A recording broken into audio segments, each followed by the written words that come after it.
Been one of the most exciting races we've been able to watch all season. Here we go. Pace cars off the track. We're going back to the GEC restart zone. Green flag. A little bit of bumping right there in the beginning. Jockeying for position 86 is Shane Cochran's trying to fight his way out to the front.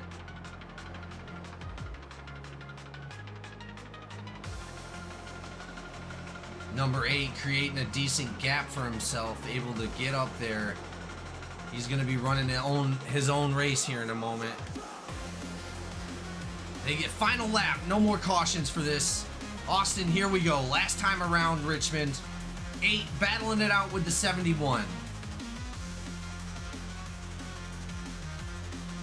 This is it. Definitely not the podium finishers that we were expecting 5 laps ago. But here we are. Not at all. And the number 8 takes it home. I told you we were going to get a new winner tonight, Austin. I knew it. Tyler K. And that was my pick as well. Here we go with only 3 laps on the clock. Green, white, checkered 75 is going to be taking the front. Back to the GEC restart zone. Green flag is out. Huge jump for that 75, as he's been doing all night long. Making it difficult for that 76 to try to catch up to him in a couple laps. Let's see what happens here. We're coming back in. Here we go. White flag is out. No more cautions, ladies and gentlemen. Here we go. This is going to be the end of the race. 76. 75 pushing hard. 76. 39's now catching up. Here we go. 75 takes it home here at Bristol for the VFW Serre PA 54. Looking forward to seeing what these guys got. Tash has been up front all day. She's been doing a great job. Here we go. 3 to go. Green, white, checkered. Green flag. Number 5 is going to take us out. 12 looking on the outside of the number 5. A little early to be looking, but he's looking. Walt needs help. Yeah, it looks like he was about to jump out there and help Walt. Most likely, if Walt gets too close, 12 is going to wind up jumping out to that outside line, expectedly. Caswell back up in that 17, back up in the 4th spot. He's not looking to lose anything. Oh, 3 trucks to the outside. Number 17 of Caswell looking to push back up front again. They're going to be with Walter and that 71 back there. 71. John Van Blaircombe. That's... Oh, no. Oh, no, no, no. Oh, they took the white flag. They took the white flag? That was a white flag? It was. We're going racing. That was a bad incident. We will jump back and look at that incident here in a moment, ladies and gentlemen. But we're going to go ahead and watch the finish of this race with a bunch of drivers gunning it down the back end right now. Here we go. These 6 drivers are going to put on a show. 5 on the outside, inside, 17 on the outside. Walter Sahidek is going to be pushing that number 17. 12 behind the number 5. 12 not going to be able to look. I don't know if he's going to be able to look to the outside. 12 is going to be pushing the number 5 across the finish line. And we have a big crash right up into the catch fence. Amazing job by the number 5 to stay out front, getting pushed by that number 12 of Bryce Fontaine. 27 of Bryce Fontaine, sorry. Great job, everybody. Thank you so much for being here. We're going to go ahead and get to our driver interview. The number 8 and the number 66 are fighting hard for P2 here. 8 not trying. Oh, and they door bang a little bit right there. Ellswick probably able to get the run. Ellswick has the run on the outside. 8 still not letting go. 66 riding that middle line, seeing if he can go ahead and take it home. Coming to the white. Final lap, ladies and gentlemen. It's a dragneck battle for the second place here. 866 side.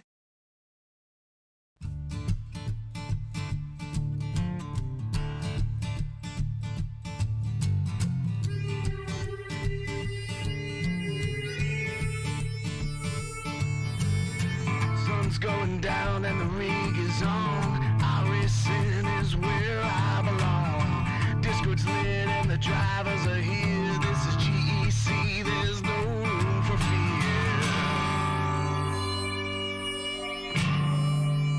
Green flag drops and the engines roar. 40 cars and we all want more. Mash the gases, we're on the line. Forward and we're feeling fine.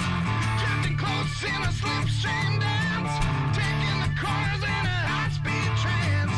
Tri-oval side by side. In this GEC League, there's nowhere to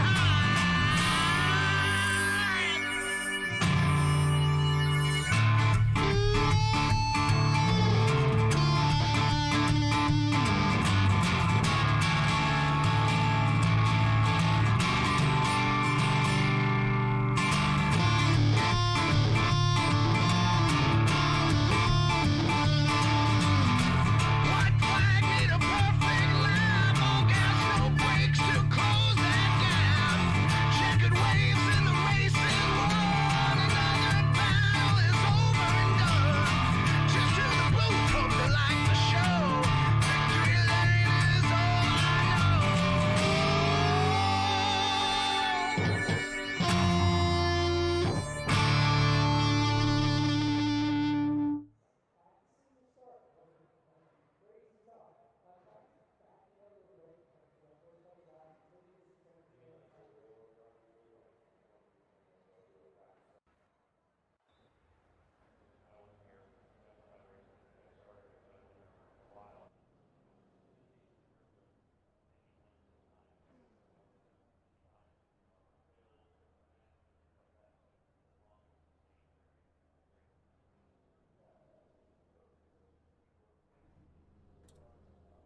Mic check. There we go. Welcome to the GEC NASCAR League presentation of the THDesigns Truck Series here at Kentucky for the Andy Derr Foundation 180. We had an exciting 5-wide finish at Talladega last week. But now, we're back to the bread and butter mile-and-a-half racing here with just 3 races to go in the playoffs. Drivers are lining up down on pit road. And we're getting ready to go racing for 120 laps here at Kentucky. Why don't we go ahead and take a look at our point standings? Cameron Craighead, a strong lead, 47 points ahead of Michael Boyd right now with 6 wins on the season. But then it is a tight battle all the way back to 12th. These are our 12 playoff drivers in the hunt for the championship. A tie for 3rd, a tie for 5th. 2 Skidmark cars, Skidmark Motorsports cars in the top 5. 2 Dirty South Racing cars in the top 5. We got a lot going on here in the THDesigns Truck Series playoffs. As drivers are getting in their trucks. I think we're still waiting on 1 or 2. And then we'll run through our starting grid here on pit road as this pace truck gets going here in a few seconds. I want to thank everybody for tuning in on the YouTube and getting active in the live chat. Let us know who you're cheering for. Let us know who you think's going to win, and if that's different than who you're pulling for. And let us know if you have any questions about the race or the league. And there goes that pace truck, and it is going to be the 33 of Cameron Craighead leading our drivers around the track.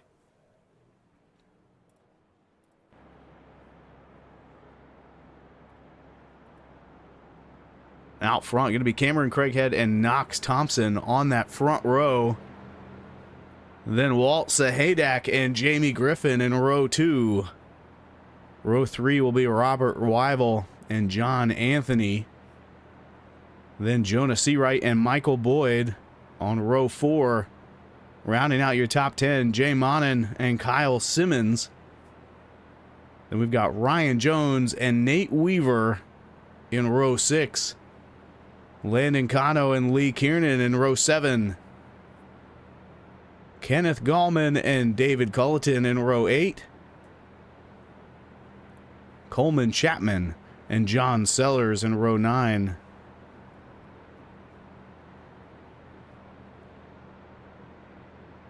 And then it looks like... yeah, we'll see. It looks like Culleton may have started in the pits. I'm not sure if he's having an issue or something else going on with that 50 truck. We'll keep an eye on that. But the pace truck is on pit road. We're getting ready to go racing. Craighead, the points leader, also the pole sitter here at Kentucky. And the green flag is out. We are racing.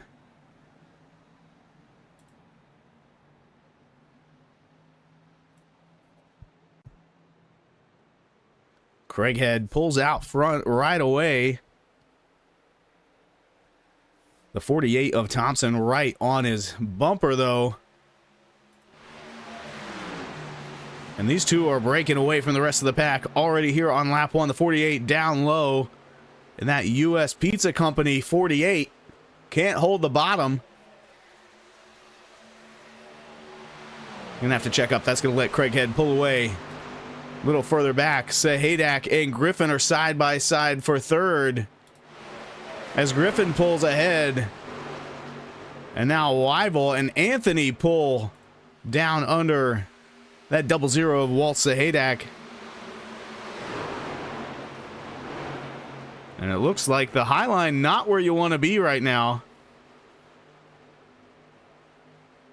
At least until they get up to speed. Does look like Culleton is out on the track after starting in the pits. He's still on the lead lap for now.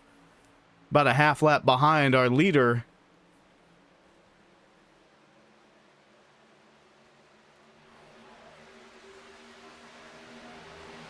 And they're single filed out through most of the field.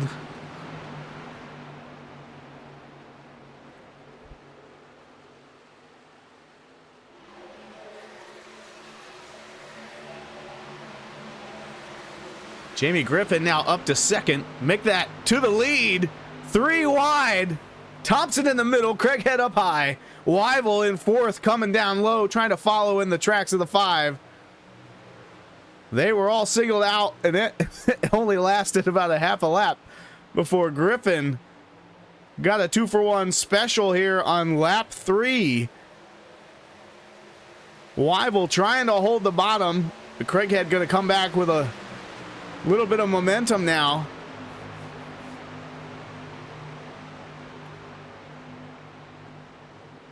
Now the 33 back to the bottom under the 48. Again, it looks like the bottom is where the speed is tonight, especially if you're trying to make a pass.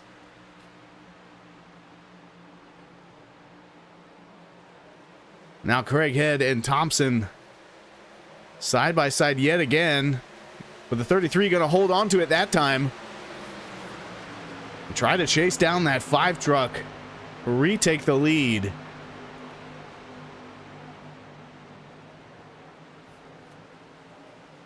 Well, we jump on board with Cameron here in the 33.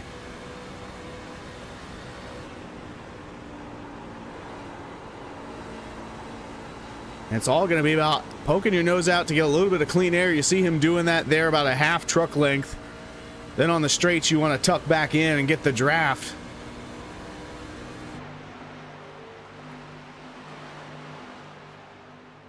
And there it is. We got some tight battles here back behind them as well. Seawright riding in 7th between Sahadak and Kano. He's going to look to the inside.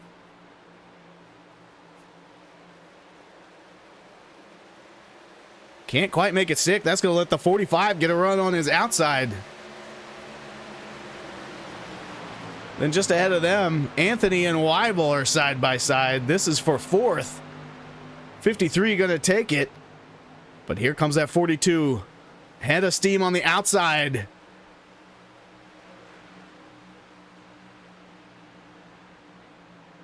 And I think this is going to be the story of the race. Passes not easy to complete.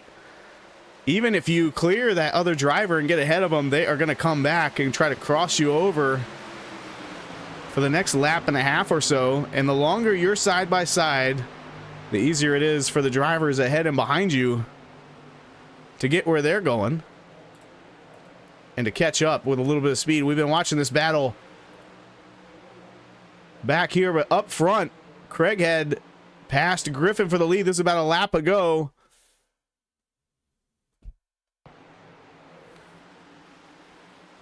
Lines him up with a great run off the bottom. And then just makes it stick, hugging that yellow line. And that's going to give him the lead. Griffin back to second. Oh, almost a little bit of contact there. I don't think Griffin appreciated the block, and he wasn't willing to lift. We've seen these two having some great racing battles all season long, including the first race of the season. Or sorry, not the first race, not Daytona, but the first race after that one. First race I was broadcasting anyway. They had a great battle coming down to the finish.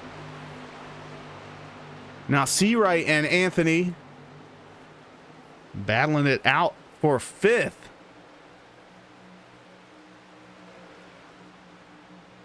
As we take a look at which drivers are on the move, our biggest mover of the race is Coleman Chapman. He's gained 6 positions up to 11th. Kano there just behind Anthony and Sahadak has gained 5 up to 8th. Kano now 6 positions as he gets by the 00.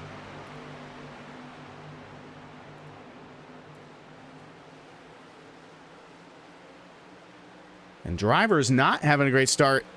Let's start with that 00. He's lost 5 positions since the start of the race. Had a great qualifying run up in 3rd. But has seemed, I'm not sure, content to run the high line and lose positions. And maybe this is a tire life play here. He's knowing if he can run that high line, keep a little bit less wheel into it, he might be able to save those tires longer and pick up some speed here at the end of the run.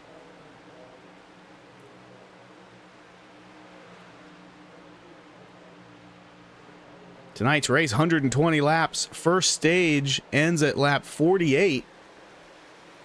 If you're wondering, how's that work out with the fuel mileage? Well, it's going to be close is the answer. My notes say the fuel window between 47 and 50 laps. So that could be another reason that 00 might be content to ride in line. He might be trying to save a little fuel while these other drivers up front like Craighead, Griffin, and Thompson are racing hard. And now Thompson to the inside of the 5. This is for 2nd place. And he is going to take it away quickly, but here comes Griffin back with the crossover.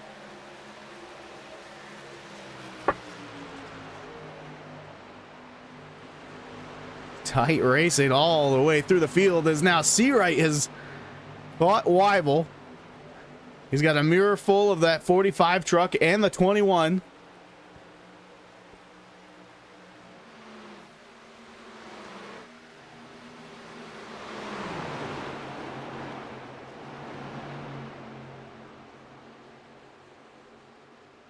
As they run down the front stretch now. And there is a line of trucks here from about 6th place. Make that 4th place Weibel up front all the way back to Simmons in 12th. Just bumper to bumper.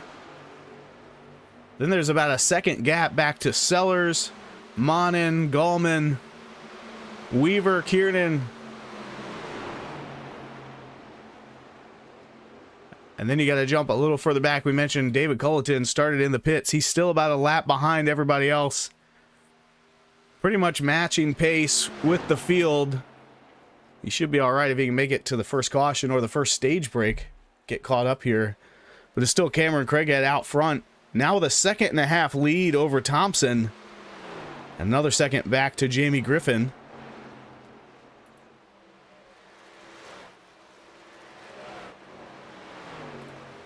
Griffin, one of our in-race reporters here tonight.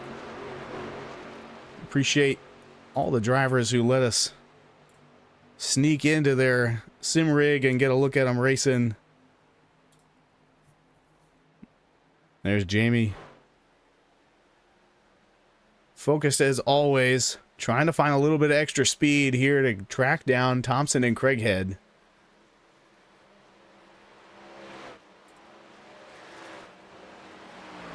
Back behind them, that pack of cars is just getting bigger. Now that second pack has caught this main one as Kano moves up to 6th, getting ahead of Weibel. This pack is tight all the way from 6th to 15th.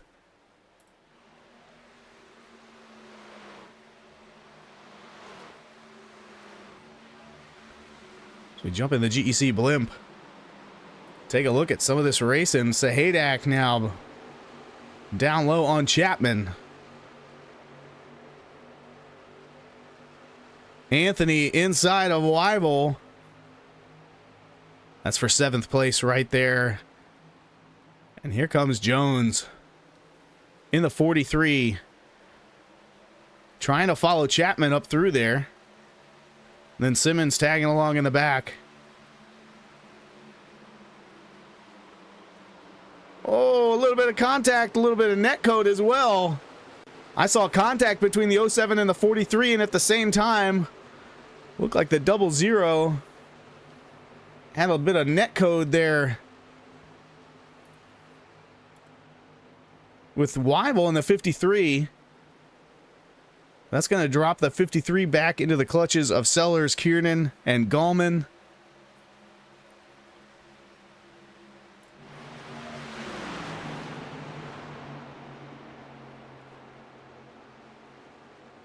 We look at who are the fastest cars on track. Well, Craighead and Thompson top the list. They're first and second by position and by lap times. And now, Culleton, actually the 3rd fastest truck on track right now, running all by himself. A lot of clean air, a lot of grip. Back there for the 50. Michael Boyd and Seawright also showing up there on the fastest list. Oh, and there's some contact between Kiernan and Sellers. The 6 goes sideways. I don't see any heavy contact, but the caution is out for the first time here tonight in the Andy Derr Foundation 180. Let's go back and see what happened there. We're going to jump back 1 lap. These two were side by side, racing hard.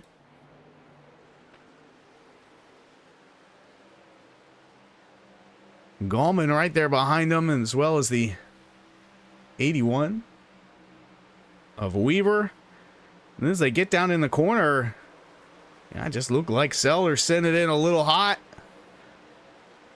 Oh, Weibel just made it through there. And again, I didn't see really any contact. Let's go back and watch this on board with Weibel as he sneaks through that wreck at the last second.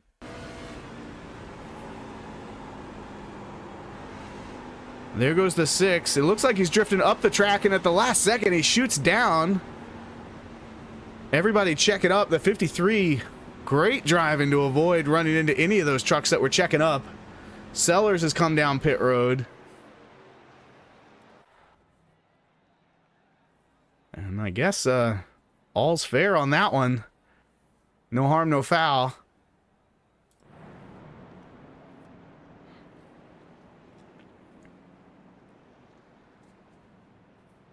So here on lap 24, we are under caution for the first time tonight.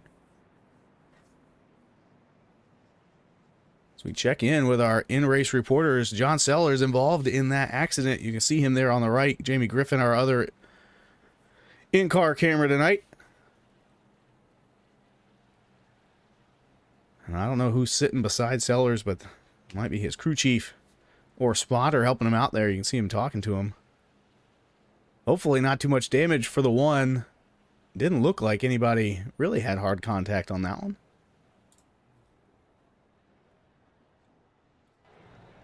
So now everybody coming down pit road, the entire field. Sellers came down there right after the wreck. Everybody else hitting pit road now. We'll see if anybody sticks around to take care of some damage.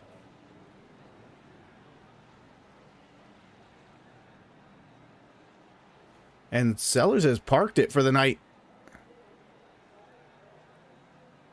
So not sure if he had some sort of hardware issue or something, or just was having some deep thoughts about that accident. We'll have to check in with driver of the one truck later tonight.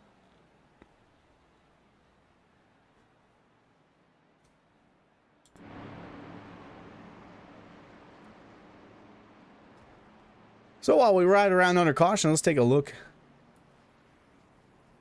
at our THDesign Truck Series schedule.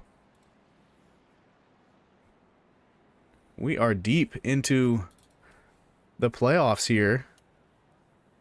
Oh, looks like we're missing a few races there at the bottom. There we go. So third race of the playoffs right here at Kentucky. We saw a first-time winner in Alejandro Khan last week at Dega. Craighead kept his season-long momentum going by winning the first playoff race at Martinsville. And we have just 2 races remaining after this one at Kentucky. Michigan International Speedway and the Milwaukee Mile. Gonna wrap things up.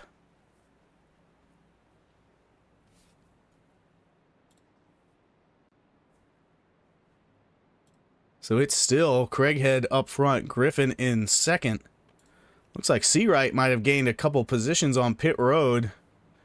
He did have a slightly faster pit stop than everyone else by about a second.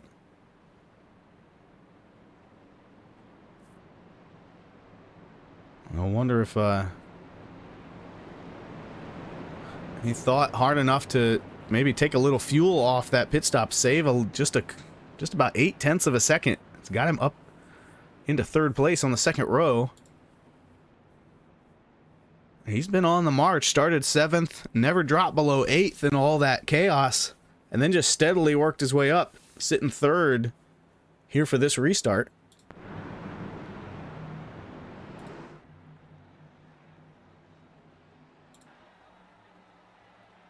And here they come through that Geico restart zone. The 33 leads them back to green here on lap 26. Pretty clean start for the field.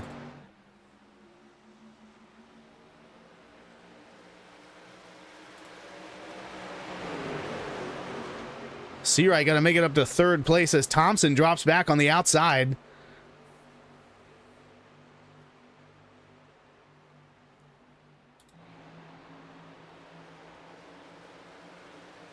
I thought he might try to cross the 13 over, but he is not going to get there. And then behind him, you got Michael Boyd in the 21. He's up 3 spots from where he started the night. Thompson now low on Seawright. Not going to clear him, though. And they're side by side again.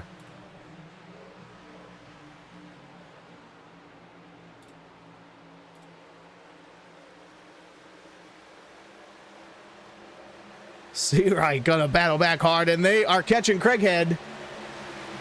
As again, there's so much going on here on track. We missed a pass for the lead as Griffin, about a lap ago. We don't need it slow-mo. Let's speed that up. Caught the 33, gave him a little nudge, and took the lead from the 33. Cameron probably not too happy about that one. That is what brought Thompson and Seawright into the mix.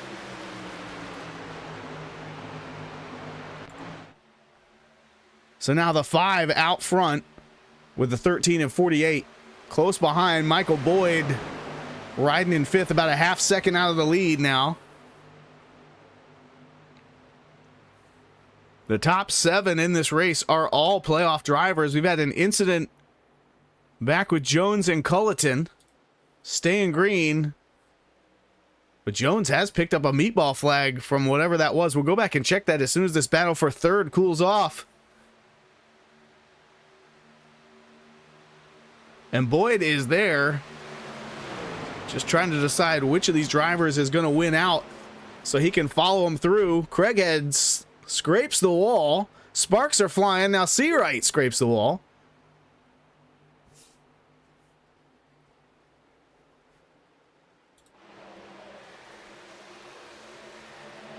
Oh, Boyd goes up high out of turn 4 and then comes right back down in front of Anthony to stop his momentum.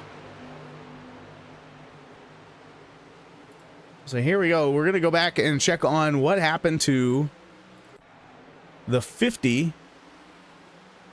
and the 43. And there it was. That happened so fast.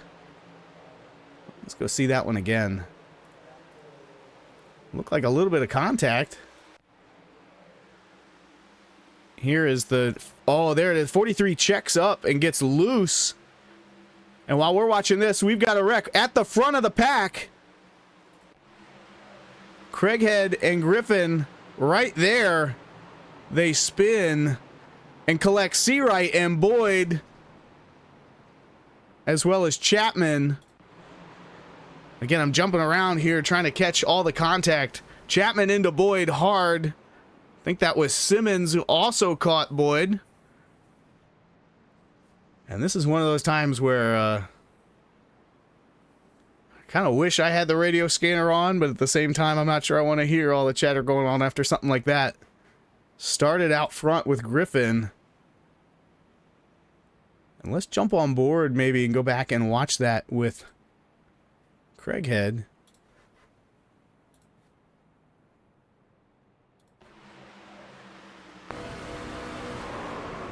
Yeah, they're just coming into the corner. Let's back it up a little bit. So Craighead gets a run here on the 5. He goes down below the yellow line, and then it's almost like they're both going to the same spot at the same time.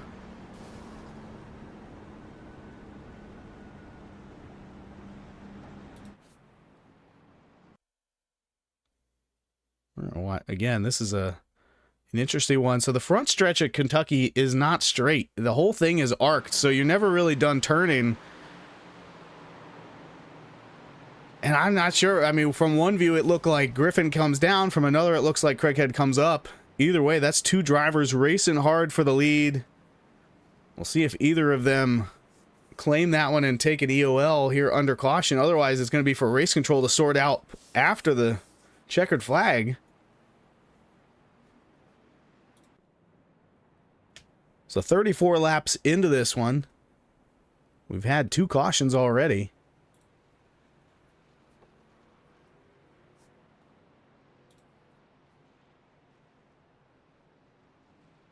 And only 2 lead changes, so Craighead is coming down pit road. He might have picked up a little more contact than Griffin did. Other drivers coming down pit road: Coleman Chapman, Kyle Simmons, Jay Monin, Nate Weaver, Jonah Seawright. Seawright picked up a meatball through all that. And this was kind of a saving grace for Jones, who had just come down pit road under green with a meatball after that contact with Culleton. And I believe he's going to be the lucky dog. He did have to burn his fast repair, I assume, to get out that fast. Yeah, it looks like he did.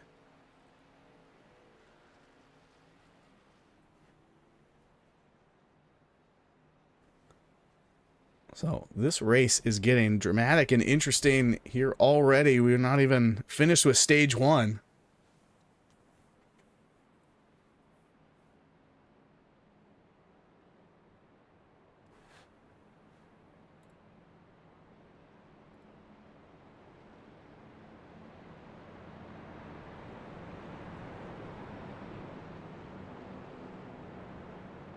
And I'm not seeing any EOLs being given out, so I'm guessing nobody claimed that one. Certainly started with that contact between the 5 and the 33.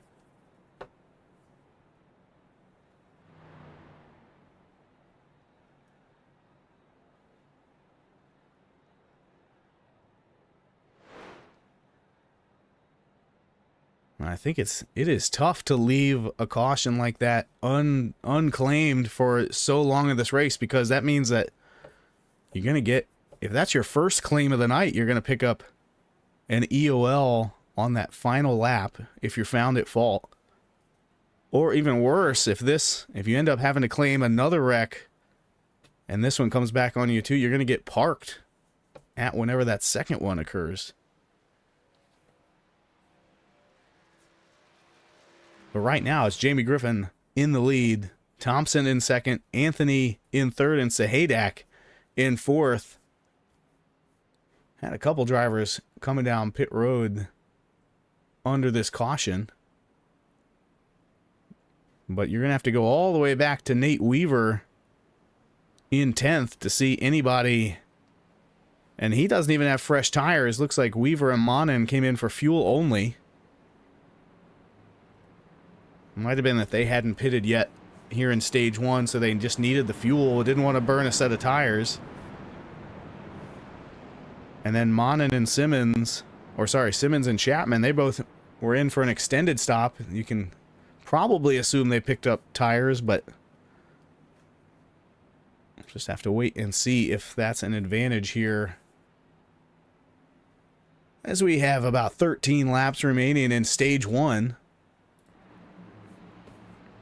Jamie Griffin's going to lead them back to the green flag, and there he goes. Great jump for the 5. Got a little bit of a bump. Thompson immediately jumps down to the bottom in front of Anthony. And Sahadak up high, losing that position again. We've just kind of seen that all night. 00 likes the high line, but on these restarts in the first couple laps on fresh tires, it seems to really hurt him.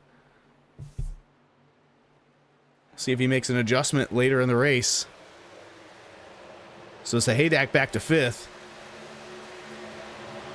Now Culleton and Weibel in a battle for 6th place. 50 going to take it on the outside. Oh, and then he gets a little bit loose and has to check up. So Weibel back to 6th. And here comes Kiernan trying to take advantage.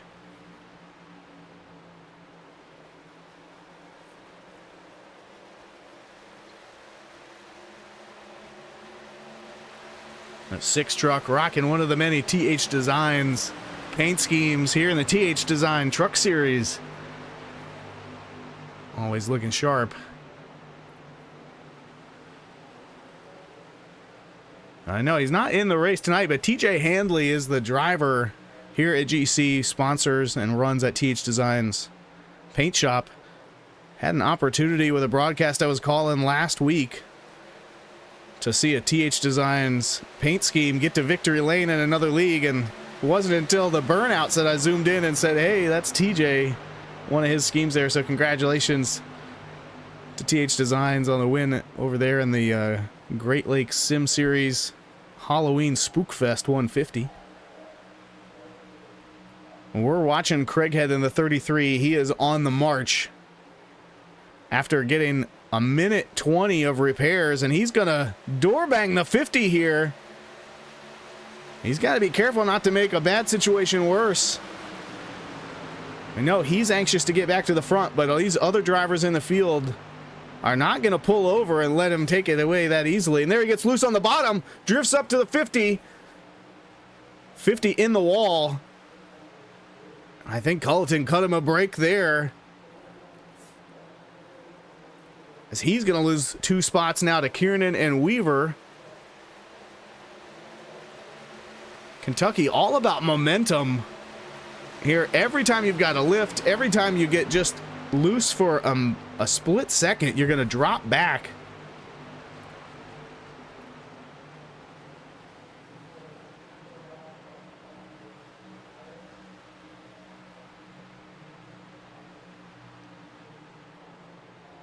So they get that sorted out. Closest battle on track is this one right here. The 53 now under attack from Craighead for 6th. And this is all going down about 2.5 seconds behind the leader of Jamie Griffin, who is starting to feel pressure now from the 48 of Thompson.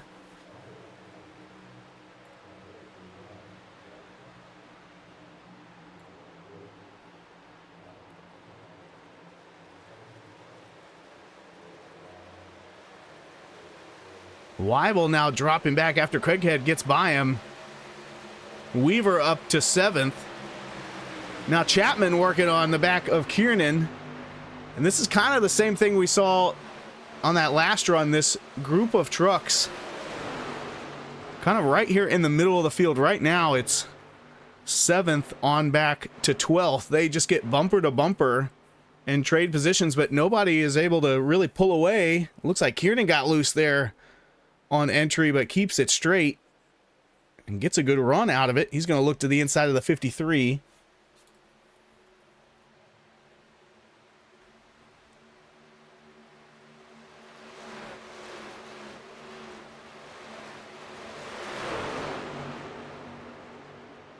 And I saw somebody in the chat asking about the yellow line. Didn't think you could try to pass under the yellow line. Well, per the GEC handbook, the only tracks we really penalize or say you can't go below the yellow line is Daytona, Talladega, Atlanta, and Phoenix. But at these 1.5 mile tracks like Kentucky, it's all fair game. However, you do have to kind of acknowledge that by going down there and then coming back up on the track, especially at the entry to turn 1 or turn 3, you're taking a gamble and you are responsible, you know, to keep that truck safe. And the folks who are up there above the yellow line, they are not required to let you in necessarily. Although they might do it to keep from getting wrecked or being involved in a wreck that seems like it's going to happen. But that wasn't really what I saw going on in that wreck between Griffin and Craighead, because they were both 2 or 3 car widths up above the yellow line when they made contact.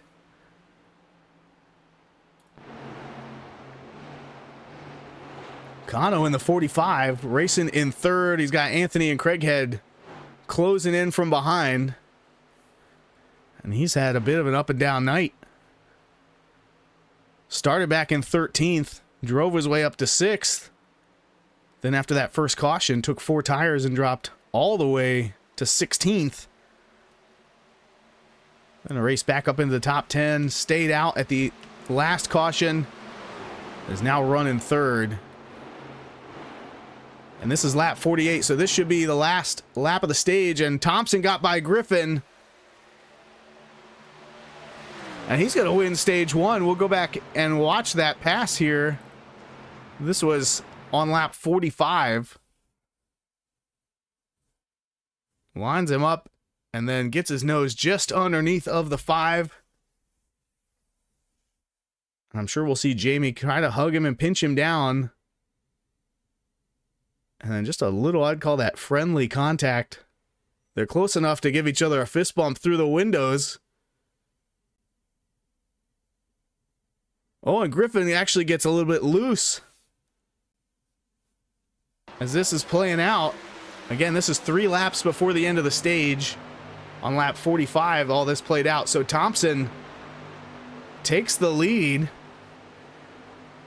on lap 46 and then wins the stage at lap 48.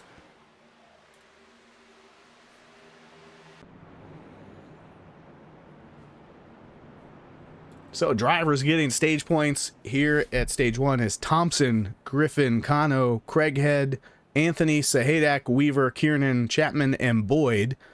And I'm guessing most of them are going to hit pit road. And while they do, we're going to step away for a quick break for everybody to hit the bathrooms, grab a drink out of the fridge.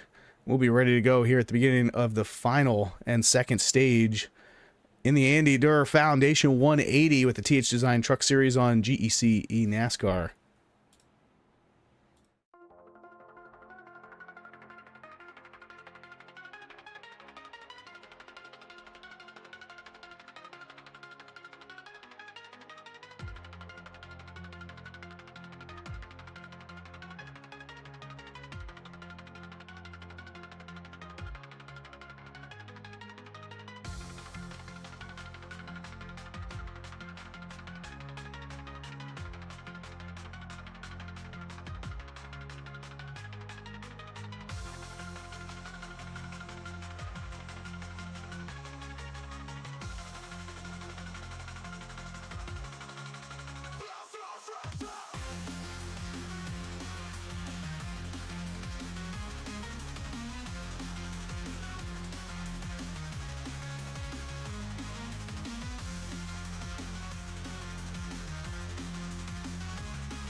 And welcome back to the THDesign Truck Series at Kentucky for the Andy Derr Foundation 180. Knox Thompson took the lead just in the closing laps of Stage 1. And after that pit cycle, he's still in the lead. I believe just about everybody came down pit road, took those 4 tires, maybe some repairs on top of that. So far, the most notable repairs, I would say, are to the 33 of Craighead. Over a minute of repairs there on the 33. He's currently in 11th. He was leading earlier, led 23 laps. And then had some contact with the 5 truck to bring out one of our first cautions. But just like that, Pace truck goes on pit road. Drivers coming through the Geico restart zone, and Thompson mashes the throttle and pulls out to lead this field back around this 1.5 mile track at Kentucky Speedway.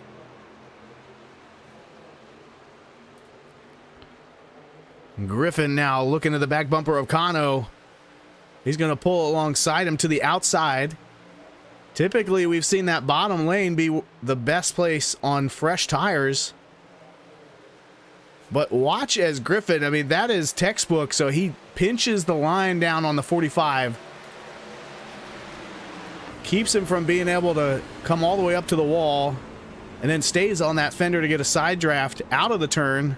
A little too high that time around. Actually, Wyvil goes around, and we've got another caution.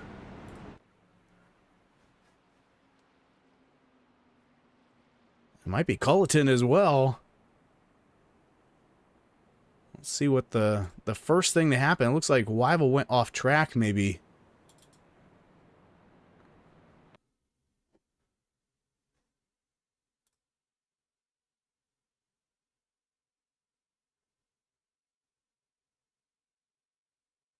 To see, was it Craighead and Culleton that started this one off? Then Wyvil and Kiernan just getting collected by it. Let's see if we can find another angle. Oh, right there. Yeah, the 33 and the 50 is where this started. So they were 3 wide with Kiernan to the outside. Kiernan backs out of it.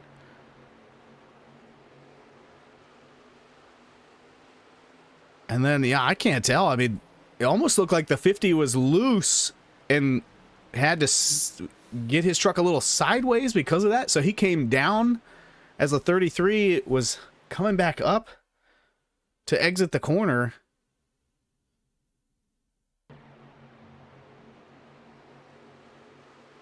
And let's jump on board with the 6 truck. I think he has the best view here.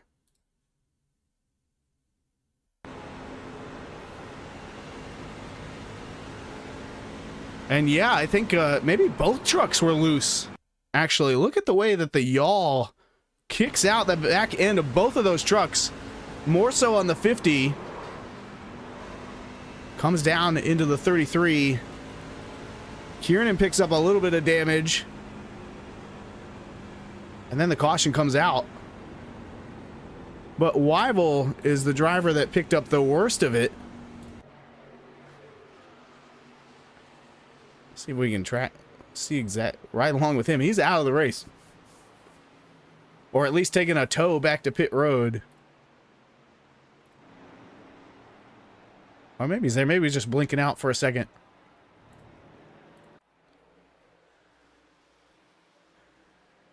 Here it is. Yeah, so he gets hard into the back of the 50 truck.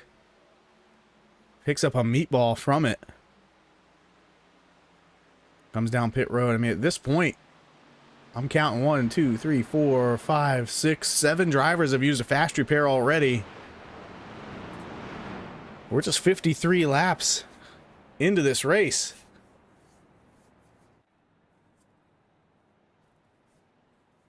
So Griffin now back in 3rd. So we've got 1 to green. Going to be 65 laps to go when we come back to the start-finish line.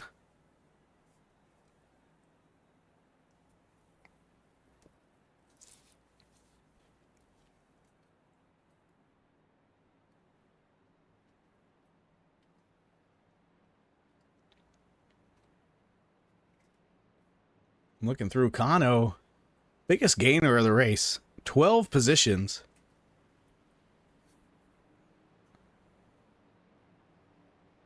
Make that 11. I think he's in second place. I think Thompson is the leader and chose the outside here. Nate Weaver is also up 7 spots, now in the top 5. So as we come around for this restart, we're going to jump on board with Jamie Griffin.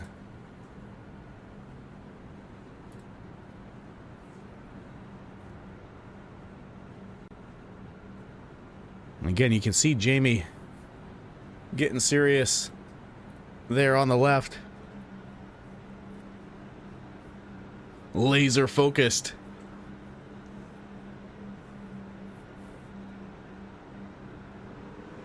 And there they go. Green flag is out. Thompson with a great start again. Griffin going to try to make the most of that bottom lane and get under the 45.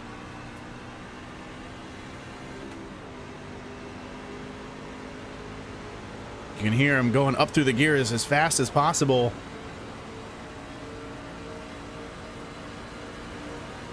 Here comes Kano on the outside. Both of them are catching Thompson there down the backstretch. And that is textbook again, just poking that nose out to get clean air, and they are both going to split the 48.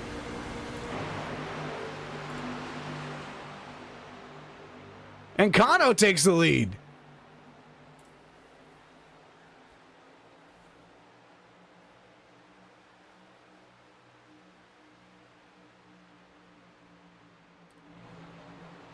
He got it done on the outside. We've been talking all night long about how the inside lane on restarts has had the speed.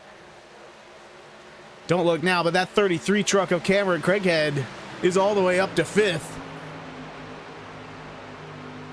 Trying to track down the leader as he's on the bumper of Anthony now, shooting to the inside. Been in for 3 pit stops so far tonight. Started out front. Led 23 laps. Then got caught up in that second caution, dropped as low as 16th, raced his way back into the top 5, then got caught up in that contact just before this with the 50. And speaking of almost some contact there with Anthony, he is right on the bumper of Craighead. And then ever since that restart, Cameron's driven from 9th up to 4th now. Top 6 drivers are playoff drivers. We talked about the points in the pre-race. Craighead with a sizable points lead, 47 points if I remember right. And then only 50 points separate 2nd to 12th. So it is a tight battle everywhere else, and there are payouts at the end of the year for, I believe, the top 3. So still a lot on the line. Even if mathematically it's going to be a really tough challenge to catch Craighead with just 3 races remaining.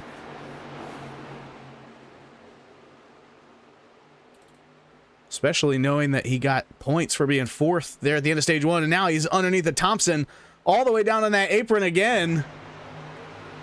Not afraid to keep using it even after that contact that set him back. Over a minute of repairs there for the 33, and now he's in 3rd place. Why don't we jump on board with him as he tries to track down Jamie Griffin and Landon Kano.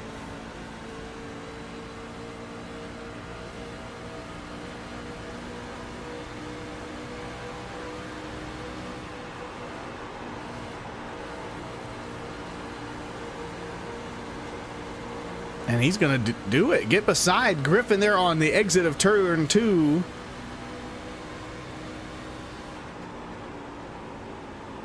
Can he make it stick? You can hear how long he was out of the throttle. And we've seen how tight Jamie runs drivers when they get to his inside, making it impossible for Craighead to get back into the gas when he wanted to. Has to check up. Back up just a little bit, and then almost some contact there from Thompson behind him.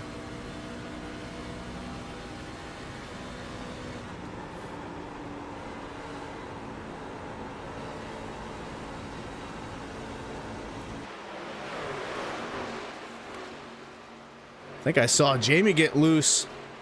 They're out of 4. That's going to let Craighead start to track him down again. And I don't know about you guys, but I feel like there is not a good camera to use here at Kentucky. They're all got the infield kind of in the way. That's why I've been changing so much.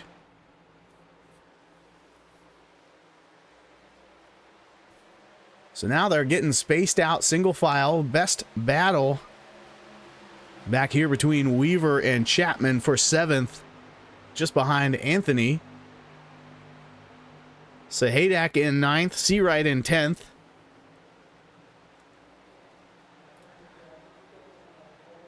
$50 truck, after getting involved in that last one, he's in 14th. Got 2 drivers out of the race so far. You see Childs there on the leaderboard. I don't think she started the race. And Sellers and Jones have both parked. But everybody that's still out there, there's 16 trucks. They're all on the lead lap. All within about 6 seconds of the leader.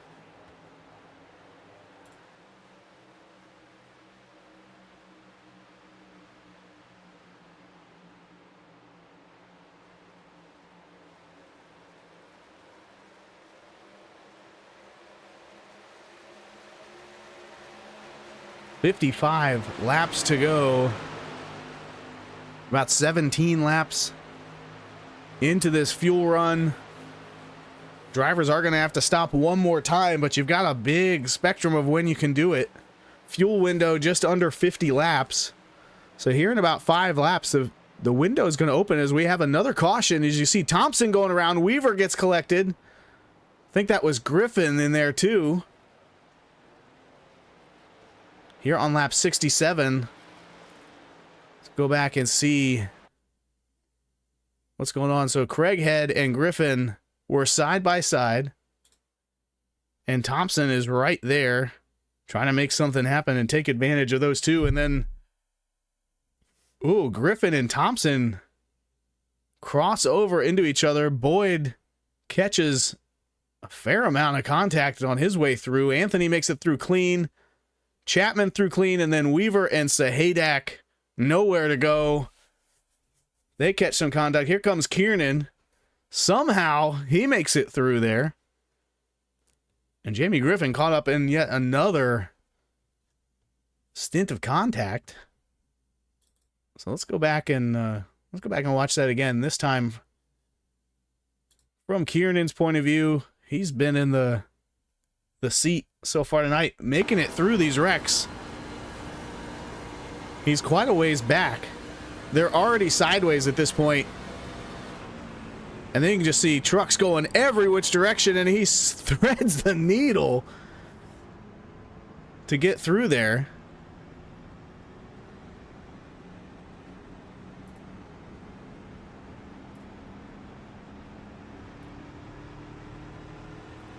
Let's check it one more time. Again, I think what you're going to see is that Griffin doesn't realize that the 48 is not up against the wall. And in this situation, it's almost impossible for you to know that without probably a human spotter. The iRacing spotter is not going to tell you, where that other guy is. And the only marker you have to go off of is the driver in front of you to your outside. So he's expecting Thompson to be up where Craighead is. I'm assuming. Thinking, hey, I've still got another half truck width. And there's really no good view here. Again, without a human spotter, I'm not sure how you would know that.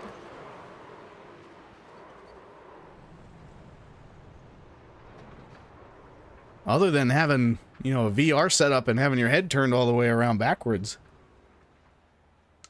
But another big wreck. Michael Boyd picks up the meatball flag on that one.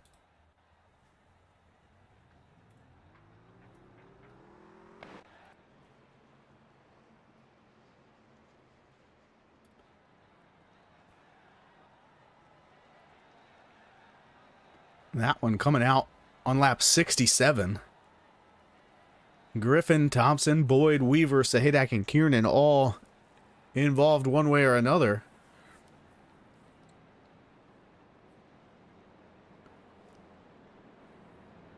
so far. 76 incident points on the night. Kiernan with the most, tied with Griffin, both of them with 10 incident points tonight. And that's going to be another tough one where I'm not sure either one of those drivers is going to feel comfortable claiming responsibility for that wreck. And I do not envy the job of race control tonight to kind of figure out this hard side-by-side racing at Kentucky. Do want to give a shout out to our race and series director, Joe Barrow. It's his birthday tonight. So if you see him in the after party or on the Discord, make sure to say happy birthday. Buy him a virtual beer or whatever he's drinking tonight.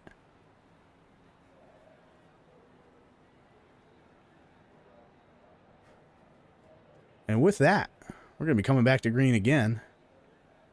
Looks like everybody has gotten the repairs they needed.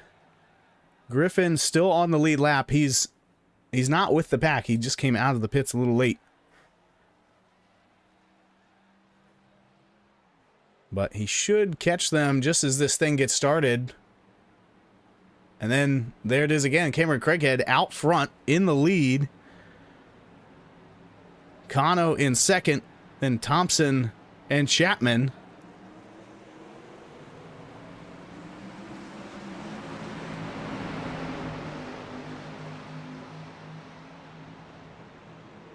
And no complicated pit strategy. Again, everyone came down pit road. Everyone got 4 tires and some duct tape.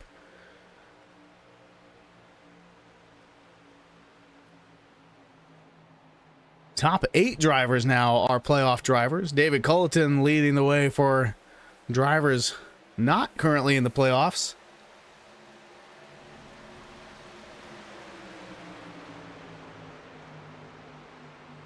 And here comes the 45 to the outside. He made that move work on the last restart. It was 3 wide that time, just 2 wide this time.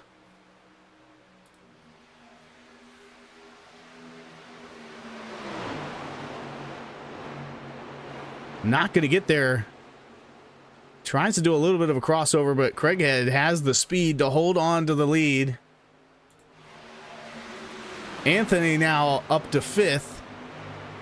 He's staring at the back bumper of Chapman.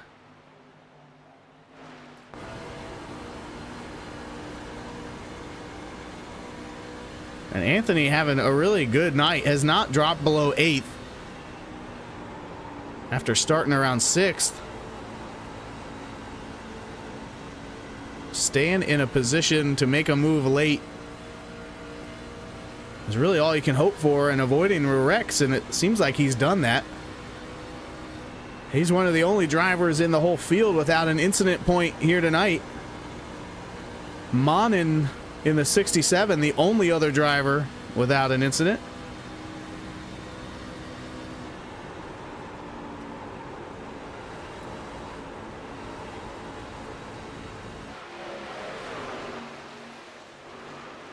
So now we've got a 6-car breakaway at the front. Seawright, the furthest back in that group. Culleton now up to 7th. So he gets around Simmons, but it's about a second gap between Culleton and Seawright in that front group.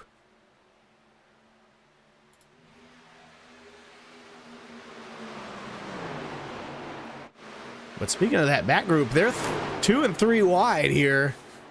Griffin caught back in there as he had to pit, make some repairs. He's going to go under the 67. And he's now doing the same thing that we saw the 33 do about 40 laps ago, which was come back from a wreck and try to get to the front as fast as possible.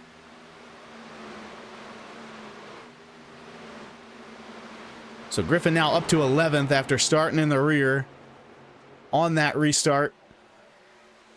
Up front, it's Craighead, Thompson, Kano, your top 3. Then Chapman, Anthony, and Seawright. The rest of the drivers in that front group.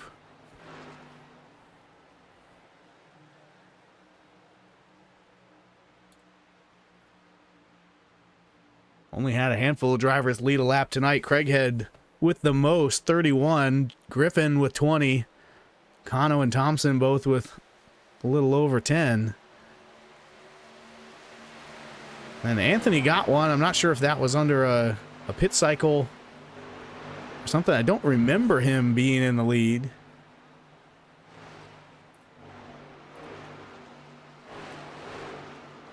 Yeah, it was when the caution came out, the second caution.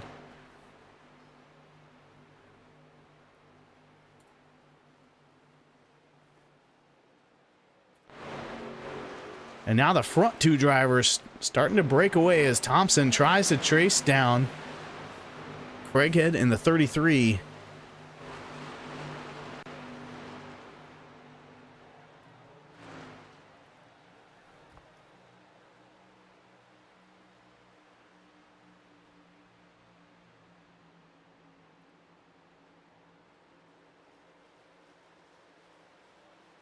And these two just seem to be matching lap times. Thompson a little bit faster, but once he gets to about this 2 truck length spacing, the dirty air just keeps him from getting there.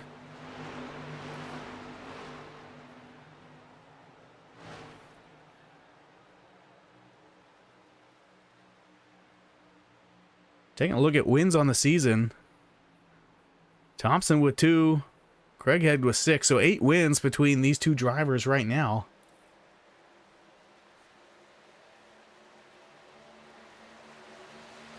They continue to battle it out. We're getting a little bit more spaced out. Now in the pack. Ooh, Thompson grabs the wall. Saw those sparks flying.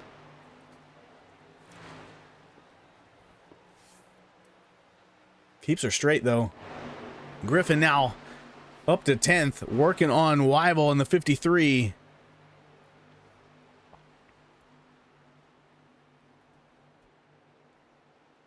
And we are now well within the pit window to make it to the end. So we'll see how aggressive drivers might be on pit strategy. You could certainly pit early. We're about only 13 laps into this run.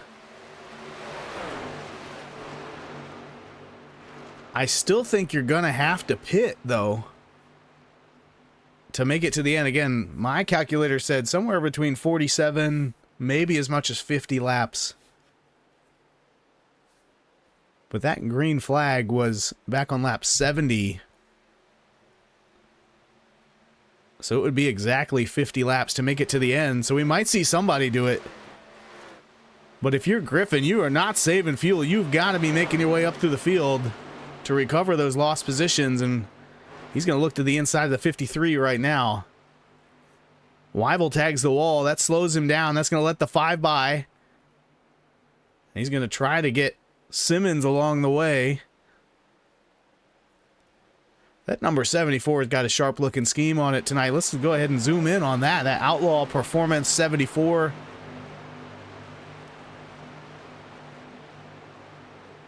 Just something nice about that gunmetal silver look on that truck. Big fan. But there goes the 5 truck of Griffin in that Ryobi GEC F-150.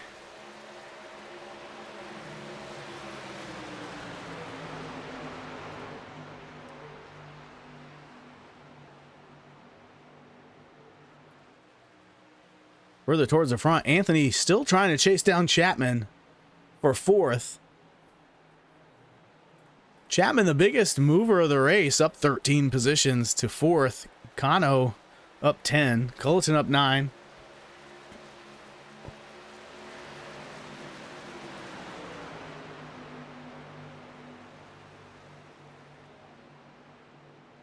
And it is getting late here at the track.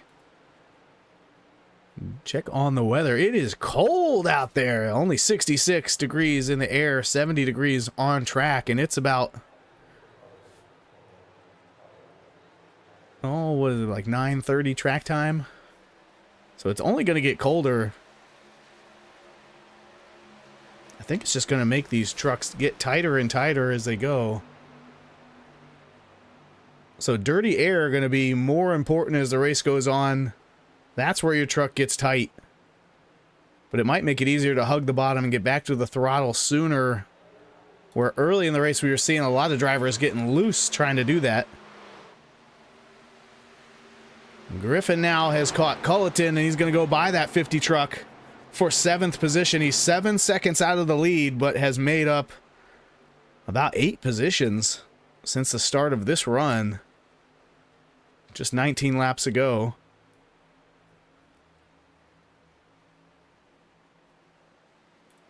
The leader, though, is burning it down up front.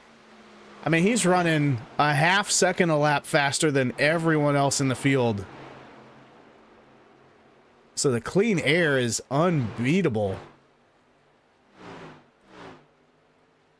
At least as they're driving right now. 20 laps into this run, 32 to go.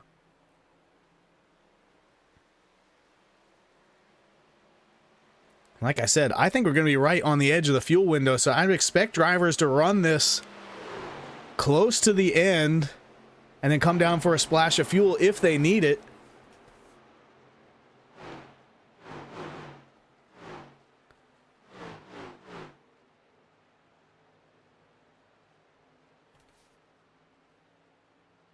And it looks like we just had a wreck. Thompson and Kano have wrecked. Thompson picking up a meatball flag.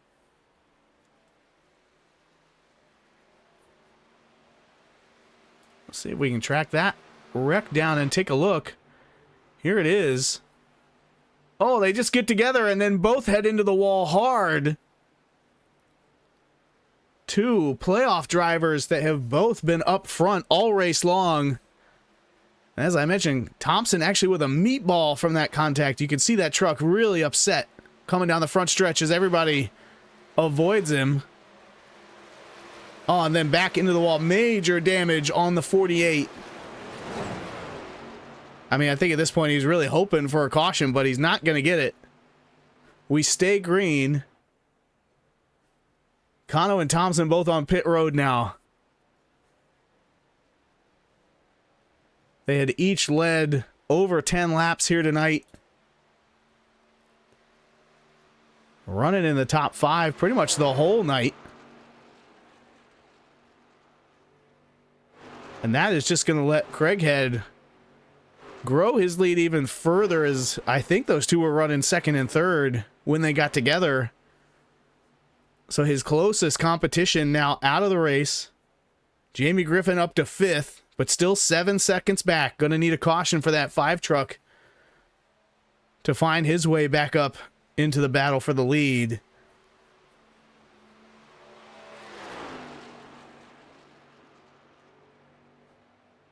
Let's go back and take another look at that now that things have calmed down a little bit.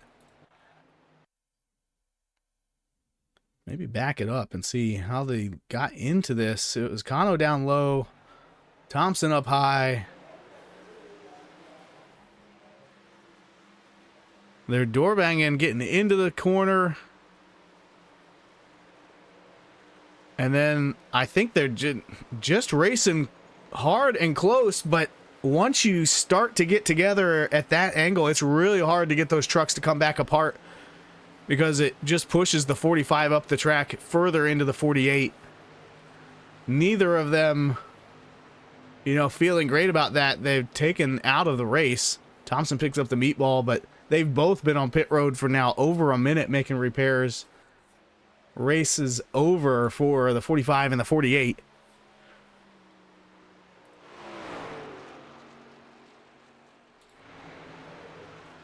So now Cameron Craighead in the lead, still driving away from 2nd place. That's Coleman Chapman, almost 5 seconds back now.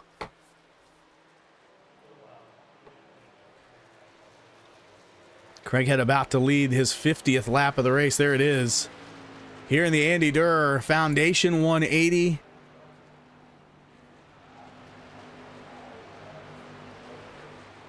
We're going to run through the field. So Cameron Craighead out front, leading the points. He's got 6 wins on the season so far. Set up to continue his streak of domination. Now in second place, Coleman Chapman started all the way back in 17th, now in second. That is an uphill climb, and he has not let off the throttle all night long, continuing to gain spots pretty much every caution, every green flag run. He's in second place. Or make that first place. Craighead is on pit road. I'm a little shocked here, guys. Was not expecting anyone to come to pit road this early. And I wonder if Craighead is just worried about someone trying something sneaky. And it looks like he's taking tires. And now Chapman and Seawright are on pit road, so maybe my calculator was wrong. Looks like most folks are hitting pit road here just 28, 29 laps into the run. Yeah, I wonder if I forgot to carry the decimal point or something on the calculator today. So update your numbers. It looks like 30 laps is the maximum you can go on a tank of fuel. We never got a chance to find it out earlier in the race because of all the cautions. So now the leader of Griffin is on pit road. And it looks like everybody so far has taken 4 tires. We'll see if Griffin does anything different to try and make up that 7-second gap that he was looking at. And now we've got a crash, and caution is out. Simmons and Kiernan involved in this one. And that is really going to shake it up, because I think this is, I mean, it's going to let Griffin get caught up. Just as he finishes his pit stop, he might even still be in the lead. You see Simmons able to save that spin, and Simmons and Kiernan each picked up a 2X there for that phantom contact.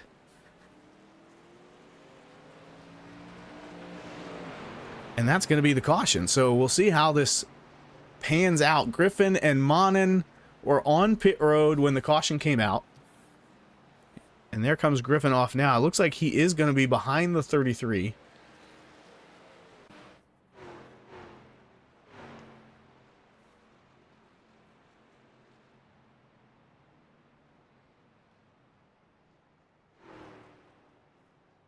And as they're lining up, it looks like the 53 of Wyville. I mean, on my timing table, he is the leader.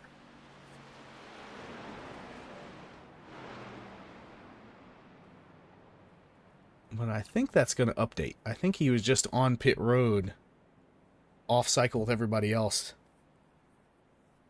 We'll see as they come around this time at the start-finish line and everything gets refreshed.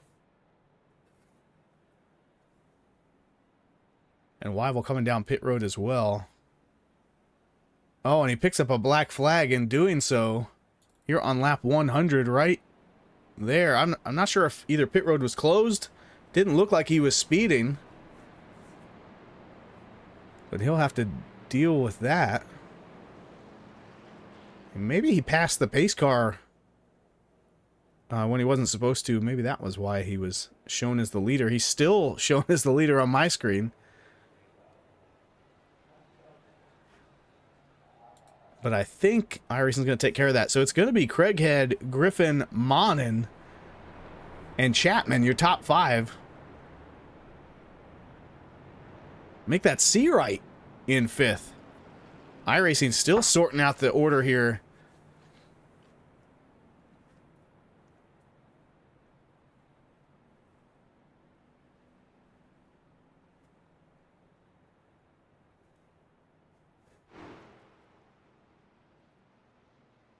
We've got 20 laps to go, so we finally got a run long enough to get some pit strategy in here, but everybody came down, was taking 4 tires anyway. Craighead had a 5-second lead over Chapman, 7-second lead over Griffin, who he had gotten involved in the wreck way back in stage 1. Both of those drivers have cycled back to the front row. They're going to be the ones to watch. In terms of best lap here, all race long, Seawright and Craighead are tied for the fastest lap with a 30:13. Thompson, just 1/100th of a second off that lap time. Then Griffin and Kano.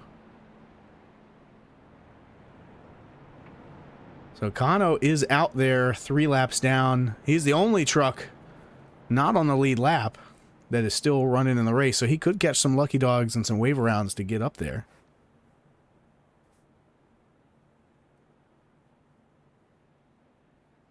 If we catch a number of cautions here or get into an overtime situation.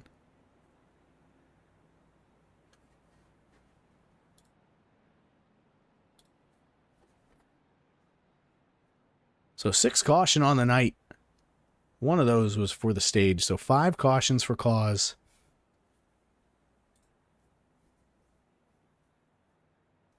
We've had 6 lead changes. Craighead has led 50 laps. Griffin has led 22. The only other drivers with significant laps led were Kano and Thompson, who got together racing for second up into the wall. Again, it's going to be a rough night for race control, and there goes the green flag. Craighead and Griffin with a great jump. Actually, a pretty awkward start there for the 67, I believe, of Monin. That backs up the field and lets those two run away with it. Weibel had stayed in the pits to try and reset whatever was going on with the timing and scoring. Still has a black flag, though. But up front, they're side by side again. It's Griffin and Craighead. All season long, these two have been...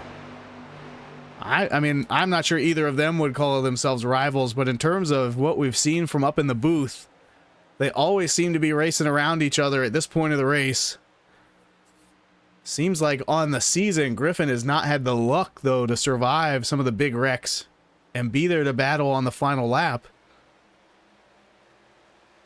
But both of these drivers in the playoffs. Craighead out front for the race and the points right now.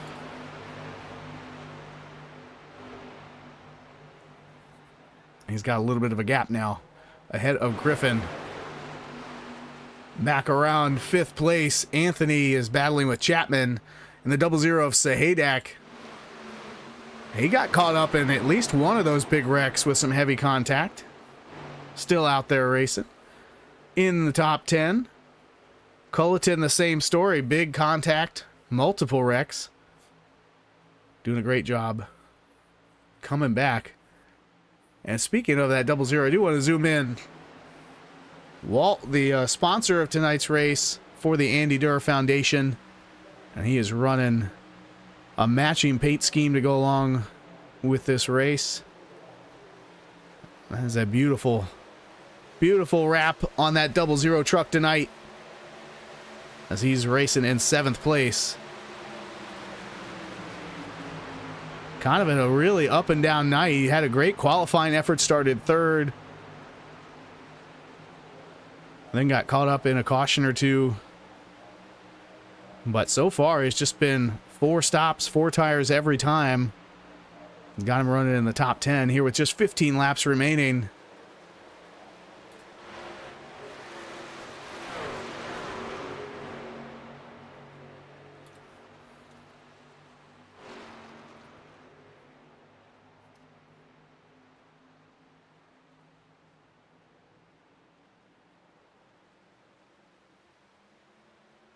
And if you're not familiar, the Andy Derr Foundation is supports kidney cancer research.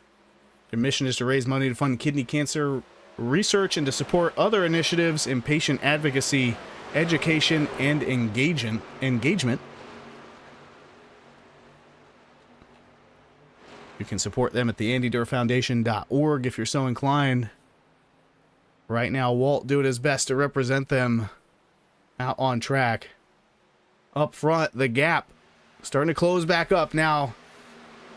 Under 0.2 of a second separate Craighead in the 33 and Griffin in the 5.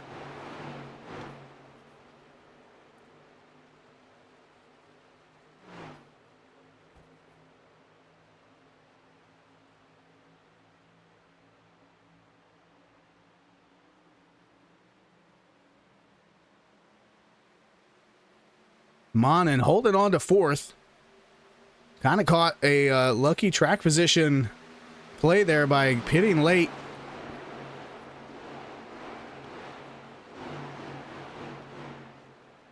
And then catching the caution while he was on pit road. But he's in fourth, and he is maintaining now a second gap back between fourth and fifth.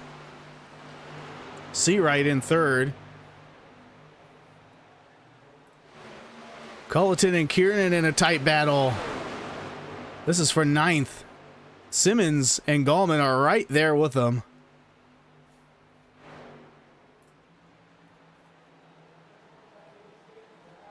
Culleton really drives it into the corner. A little too much. That's going to let Kiernan by, and then he has to aggressively block the 74, and that's going to give Gallman the run down low. They're 3 wide.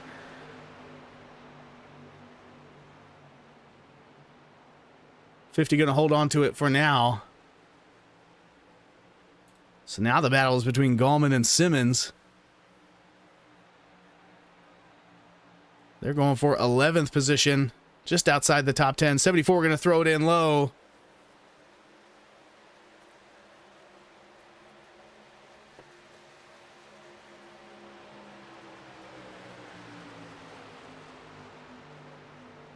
Oh, they almost make contact. And again, the 50 aggressively blocking the runs by the 74. But with just 9 laps to go, this is the time to do it. Monin actually starting to track down Seawright in the 13.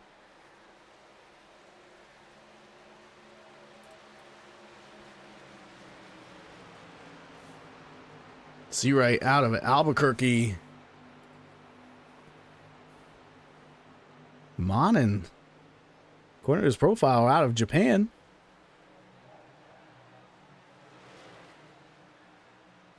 Why don't we jump on board with the 67?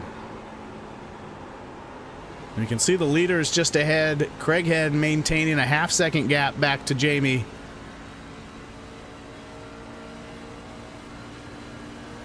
Then it's Seawright just ahead of Monin.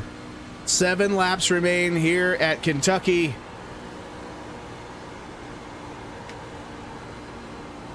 With just 3 laps to go in the season and in the playoffs.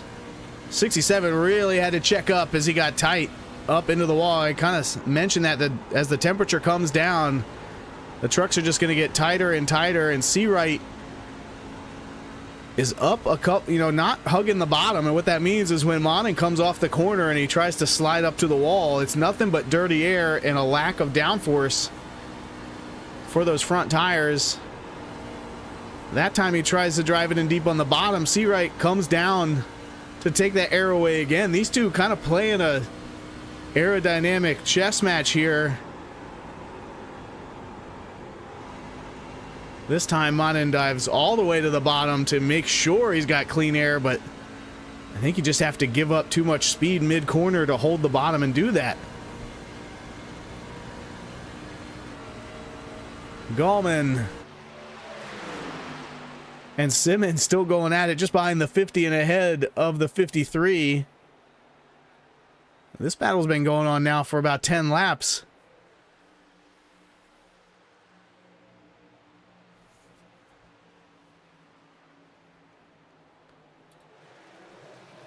Five to go. Craighead now with an 0.8 of a second lead. So you look at the teammate breakdown. Craighead leading the way for Skidmark Motorsports. Anthony in 7th, Kieran in 9th. Childs did not start tonight. Then behind him, Jamie Griffin in 2nd place. Looking at a podium finish, but I'm sure he'd rather get up there and take the lead if he could. Out there for North Star PC. Then Jonah Seawright out there for JWR Motorsports. The lone truck in tonight's race. Got Monin right behind him. Then Chapman racing for Dirty South Racing. He's leading the way for them as Boyd got caught up in one of those accidents about 50 laps ago. He is not in the race. And we just had some contact between Simmons and Culleton about a half lap ago. Here it is, 74 trying to get in there. Oh, and he's going to catch the worst of it. We saw the 50 was throwing some blocks here and there, but that one puts the 74 up into the wall with a meatball. He's going to tow to the pits and end his night. Now Craighead out front, pulling away, but tags the wall there. That's going to cost him about 0.2 of a second.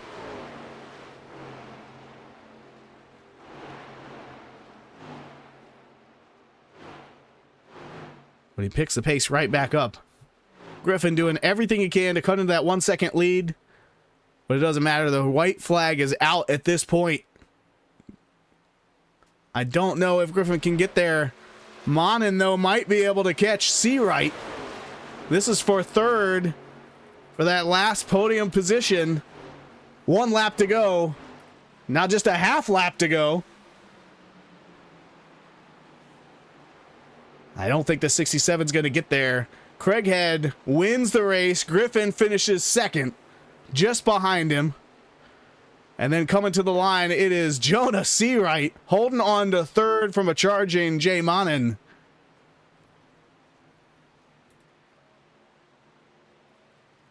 And that is how the Andy Derr 180 going to end here at Kentucky. Cameron Craighead in first, Jamie Griffin second, Jonah Seawright third.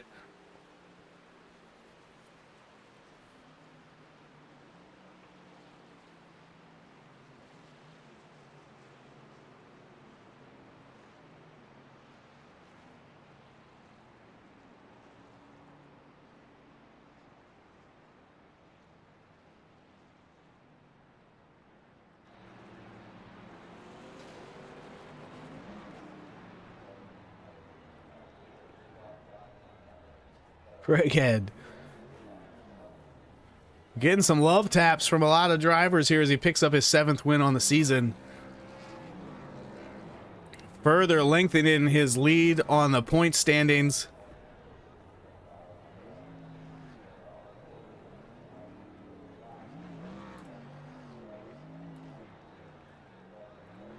We talked about it a little bit pre-race. He came in with 47 points. Between him and Boyd. Boyd with a terrible night. Kano gets wrecked out. Chapman finishes 5th. So he is going to end up probably in 2nd place in the points here behind Craighead. But it's going to be 50 points or more with just 2 races remaining.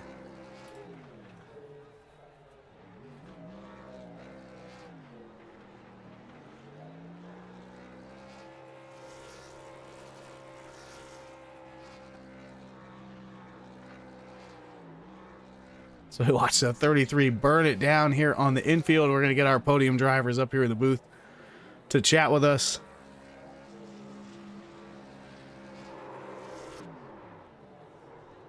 And we'll see if Walt wants to come up and chat with us too about the Andy Derr Foundation.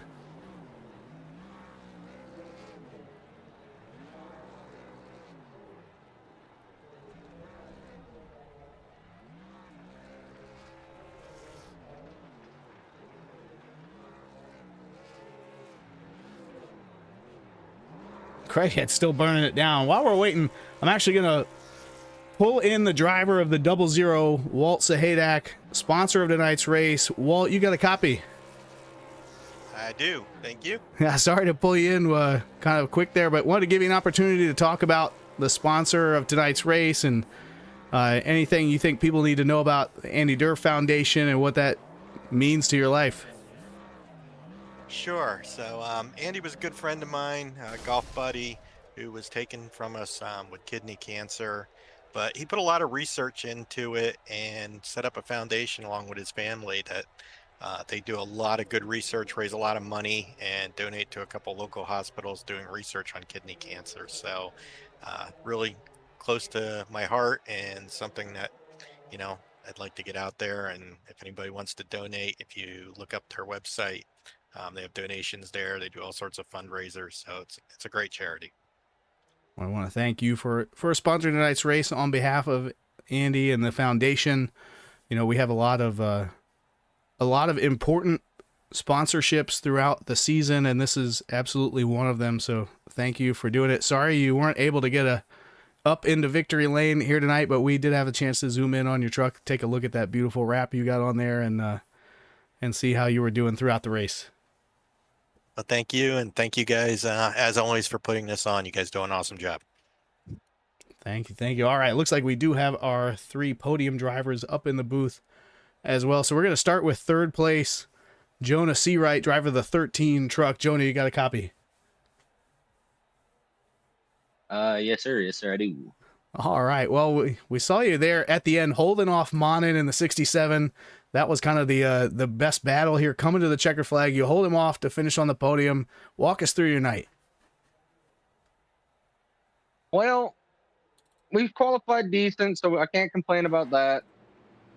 Other than the fact that we had a wreck mid-race, early fast repair. Luckily, the mechanics got it back up in one piece.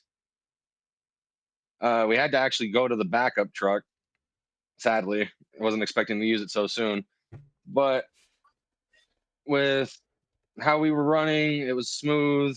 Just had to make pace, pick your battles at the right time, avoid the wrecks that were there. And yeah, pretty much just had to also hit that pitch strategy as well. Yeah, I mean, we're looking at your lap chart right now. See you having to drop all the way back to 17th. And then you just kind of steadily make your way back into the top 5 and hold on to the third place finish. So congratulations on the run. Anybody else you want to thank for your podium finish tonight? First of all, everyone that runs in GEC. I couldn't ask for a better group. Granted, we all have our good and bad times together. The staff of GEC for being our host. Premier Racing Setups. They have the fastest racing setups on iRacing. Go check them out. Use code JWR or use code LZ15 for 15% off. Our sponsor, JWR, gets you 15% off as well. And my spotter, Ryan Elzy, also a teammate. And our new upcoming teammate, David Culloden. And yeah. I was just going to ask about the team. I was looking at the roster, so you just have a single driver in each series right now. So it sounds like the 50 of David Culloden going to be joining you. Anybody else on your radar, or is it still a hush-hush on the silly season? We are going to keep the other drivers hush-hush at the moment because no one's going to be expecting it. All right. Well, we're looking forward to it next season. We still got 2 more races here in this one. You looking forward to those final 2 at the Milwaukee Mile and Michigan International? I'm not a big fan of Milwaukee, but we're going to hopefully raise some hell. Give everyone a good fight. Michigan, I'm more excited for. All right. Well, we'll see you out there next week at Michigan. Congratulations again on the podium finish, and hope you have a great week. Appreciate it. It was finally good talking to you after a season of waiting. Hey, all good things come to those who wait. Congratulations to the 13 truck driver, Jonah Seawright, getting a 3rd place finish here tonight at Kentucky.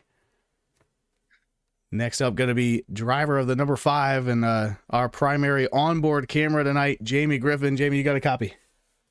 Yeah, I got a copy. All right. I mean, what an up and down night there for the 5 truck. You get caught up in a couple different cautions here and there, have to drop all the way to 16th, make some repairs. I think you had to burn a fast repair, come back out, and then you drive your way basically all the way into about the top 5, then catch that caution to give you a chance at the win. You come home second, not quite enough to catch that 33 truck, but walk us through your night. Yeah, I like you couldn't have said it any better. Up and downs all night. Obviously, that incident in the beginning, obviously I know it wasn't meant, but it really didn't mess me up too much. I just feel bad for the people that it did make contact with. But yeah, it was crazy because we come through and you're right, I made it up towards the top 5. Went and did that pit stop, and then bam, a caution comes out, and as I come out of the pits, all of a sudden I'm in 2nd place. So I can't explain it, but I'm super happy it happened, and just didn't have enough tire saving to be able to keep up with Craighead. Obviously, I put a little bit of pressure on him towards the end and maybe towards the beginning. Led quite a few laps tonight, and I'm happy with that. 2nd place finish. I'm good with it. Yes, sir. Congratulations on P2 there. And then as we were just talking to Seawright about maybe teammate roster plans heading into the offseason, you got any tidbits you want to share, or are you still got working behind closed doors on your silly season? Yeah. So there are a couple of teams that I have been looking at, and there is a possibility of a legacy team coming back, MPC Motorsports, for the Cup Series. So we're really excited to see what kind of talent we can recruit for that. Well, really looking forward to it. Congratulations again on the finish tonight. Anybody else you want to thank for your run? Obviously, everybody that makes this happen. It's not just one of us, it's all of us. And everybody here at GEC, all the admins, moderators, and especially all the drivers that come out each week and make it happen. Without them, we wouldn't have anything to do. So, appreciation goes out to all you guys. Obviously, up in the booth, you work really hard on what you do, and it's even when I'm broadcasting the Cup Series, I try to compare, but it's not very comparable. So congratulations and great job for you. And yeah, my family obviously, and all my friends and family here. And speaking of GEC admins, we want to give a special shout out to Joe Barrow again. His birthday here tonight, so make sure you stop by and see him in the after party, or shoot him a DM or your favorite meme, whatever you got. Buy him a virtual beer. But congratulations again to Jamie Griffin, driver of the 5 truck, coming home second here at Kentucky. And last but not least, for sure, Cameron Craighead picks up his 7th win of the season, lengthens out a dominant points lead here with just 2 races to go. Driver the number 33, Cameron, you got a copy? Yeah, I got a copy. All right, walk us through your night. I mean, up and down. I'm not sure there was any driver in the field that just had a steady, even-keeled night. You dropped all the way back to 16th after a spin. Had to make a number of stops to get some repairs done. Over a minute and a half of repairs, if I remember right. And then you get back to the lead and pretty much hold on to it for the second half of the race. Talk us through your night. That very first run was feeling pretty good. I knew I had the pace. I wanted to save tires, and the caution came out. It was all good. And that second run, I got in that wreck with Jamie, and I'm pretty sure I collected C right, and a few others. It was awful. I watched it back. It was an awful. In the moment, I thought he was going to be up a little higher, but that you don't guess in racing. You gotta. So it was just pretty bad on me. And after that, I felt pretty crappy all race. And I mean, if there's any race that was bad this season, it was this one. Even though we won, it was just awful from there on out. It was just bad, even when we were up front. So that's just it. I mean, we're gonna have to fix some things. Yeah, on the broadcast, we talked a little bit about the nuance of when you go down on the apron at a track like Kentucky, and we had some folks in the live chat asking about, hey, can you go down there? And you can, right? But it's kind of a gamble on nobody has to let you up necessarily, and you know you're going to be coming in with a lot of wheel input there right at the entry to the corner. But yeah, I think from up in the booth, it was what you said, just a slight miscalculation on where the other truck was going to be. It didn't look like a blatant, we've seen some wrecks in the past where guys go down on the apron and just shoot up the track. But yeah, it definitely shook up your night, but it's also fun to watch you drive up through the field. And even then, like you said, it was a little bit rough and tumble here and there, but you made it back to the front. Congratulations on the win. If I'm counting right, and I hope I'm a good enough counter, that's your 7th win of the season. So that's got to feel good. And I think at this point we're starting to talk. The word clinch is coming into the picture here as you came in with a 47-point lead. I'm sure you're going to come out of this one with at least 50 or 60. But as we head into Michigan and the Milwaukee Mile, what's on your mind there? Are those your favorite tracks or ones you might need to work in practice on? I've never been to Milwaukee, so we'll definitely be practicing that. Michigan's a lot like Auto Club, and we did win that one earlier this season, so I have some pretty good hopes about that. But with the playoff picture, I'm pretty sure I'm going to have a 10-point penalty in EOL next week for that incident. It's just been reckless, so we have to clean that up, and I think we have a good playoff gap, so I'm just going to try to survive. I don't need to be pushing the picture, pushing everybody and racing hard, and I want to go out and win every week. That's my goal. I want to win every single race, but I don't need to. So we're going to have to calm down. I'm not familiar with Milwaukee at all, so I don't really know how that runs. I don't want to go there and be reckless, and if I don't feel comfortable. And Michigan, it's just gonna be it's gonna be tough because everybody's got such a good pace there because it's like a drafting track in the truck series. So we'll see. Yes, sir. Well, we're looking forward to it. Just 2 races remaining here in the playoffs. Congratulations again on your victory here at Kentucky. Cameron Craighead, driver of the 33, bringing it home tonight. That's going to wrap up our driver interviews here tonight. Just one more thing to do. We're going to read through the results one more time here for you. If we can get those pulled up. Out front, it was Cameron Craighead, Jamie Griffin, and Jonah Seawright, your podium. Then Jay Monin holding on to 4th place and was even challenging Seawright there at the end. Then Coleman Chapman comes home 5th, Walt Sahadak 6th, John Anthony 7th, Lee Kiernan 8th, Nate Weaver 9th, Kenneth Gallman 10th. Then it's Culleton, Simmons, Cano, Wyville, Thompson, Boyd, Jones, and Sellers.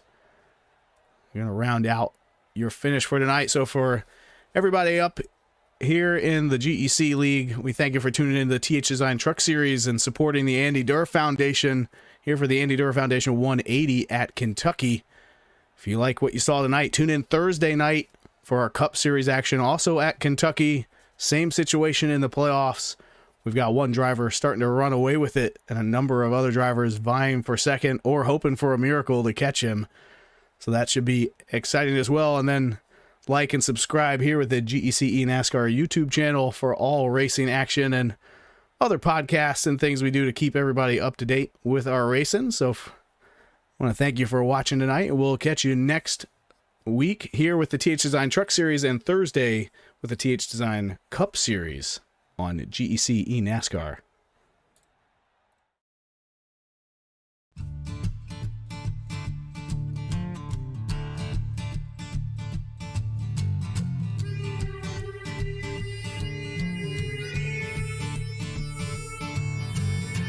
Sun's going down and the rig is on. iRacing is where I belong. Discord's lit and the drivers are here. This is GEC, there's no room for fear. Green flag drops and the engines roar. 40 cars and we all want more. Mash the gases, we're on the line. 4 wide and we're feeling fine. Drifting close in a slipstream dance. Taking the corners in a high-speed trance. Tri-oval side by side in this GEC League, there's nowhere to